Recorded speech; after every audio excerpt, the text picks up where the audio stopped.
টাকা এমন একটা জিনিস, যার কাছে টাকা আছে তার দাম, ভালোবাসা, মূল্য সবকিছুই আছে। হাই এভরিওয়ান, আসসালামু আলাইকুম। সবাই কেমন আছেন? আশা করি সবাই অনেক অনেক ভালো আছেন। চলে আসলাম নতুন একটা ভিডিও নিয়ে। আশা করি সবাই সম্পূর্ণ ভিডিওটা দেখবেন, সবার ভালো লাগবে। আর ফার্স্টে যে কথাগুলো বললাম তা নিয়ে আমি আজকে কয়েকটা কথা বলবো। আর কেউ যদি অশিক্ষিত হয়, যদি তার টাকা থাকে, তার দাম, ভালোবাসা, মূল্য সবকিছুই থাকে। টাকা এমন একটা জিনিস, টাকার জন্য ভাই বোনের সম্পর্ক দেখবেন আলাদা হয়ে যায়।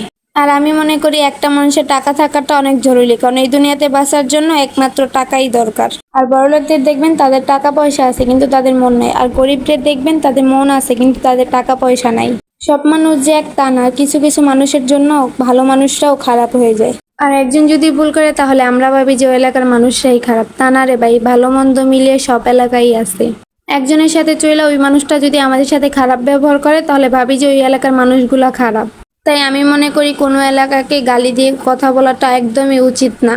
আর আমি মনে করি সব এলাকায় ভালো মন্দ মানুষ মিলিয়ে আছে। 20 জন মানুষের ভিতরে 7-8টা খারাপ মানুষ থাকেই। 7 জন মানুষ খারাপ দেখে যে ওই জায়গায় সব মানুষই খারাপ তা না। তাই আমি মনে করি কারোর দিকে তীর ছোড়ার আগে একবার ভেবে নেওয়া উচিত ওই এলাকার সব মানুষগুলা খারাপ কি না। বর্তমানে দেখবেন কেউ যদি কেউ জেলার নাম বলে তাহলে বলবো যে ওই এলাকার মানুষ ওরকম, ওই এলাকার মানুষ ওরকম। তাই আমি মনে করি কারোর দিকে তীর ছোড়ার আগে একবার ভেবে নেওয়া উচিত। তাই মারার আগে একবার ভেবে নেবেন, ঘুরে কিন্তু আপনার কাছেও আসতে পারে। তাই আমি মনে করি সব এলাকাকে সম্মান করুন, ভালোবাসুন। কারো এলাকা নিয়ে বাজে কথা, বাজে মন্তব্য করা এবার বন্ধ করুন, কারণ সব এলাকায় ভালো মন্দ মানুষ মিলিয়ে আছে। বর্তমানে দেখবেন কিছু মানুষকে নিজের খাইয়ে অন্যের গুণ গায়। তাই আমি বলতেছি এগুলো করা এবার বন্ধ করুন।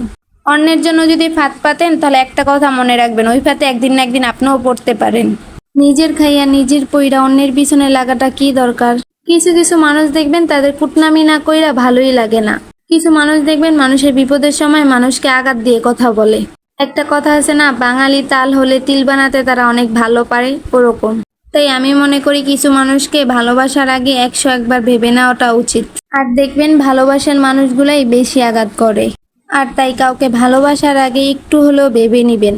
তাই আমি মনে করি মানুষের চেহারা দেখে ভালোবাসার থেকে মানুষের মন দেখে ভালোবাসাটা অনেক ভালো। কারণ মানুষ উপরে উপরে ভালোবাসা দেখায়, ভিতরে ভিতরে মানুষ মানুষের স্বার্থের দিকে তাকায়। আর কাউকে মনে জায়গা দেওয়ার আগে 101 বার ভেবে নিবেন। আমার কথাগুলো যদি কারোর কাছে খারাপ লাগে, ভালো লাগে না, তাহলে সবাই ক্ষমা দৃষ্টিতে নিবেন। আমার কথাগুলো যদি কারোর খারাপ লাগে, আশা করি সবাই ক্ষমা দৃষ্টিতে নিবেন। আর সবার যে ভালো লাগবে তাও না। আর অনেক কথা বলতে বলতে আমার রান্নাও একদম শেষ পর্যায়ে। বিকালবেলা তোমাদের ভাইয়া বলতেছে তার বলে পিঠা খাইতে মন চাইতেছে, তাই ভাবলাম তোমাদের ভাইয়ের জন্য কিছু পিঠা বানাই। আর কে কোন জেলা থেকে আমার ভিডিওটা দেখতেছেন আশা করি বলে যাবেন। আর আজকের ভিডিওটা এই পর্যন্ত। আশা করি সবাই ভালো থাকবেন, সুস্থ থাকবেন। আসসালামু আলাইকুম।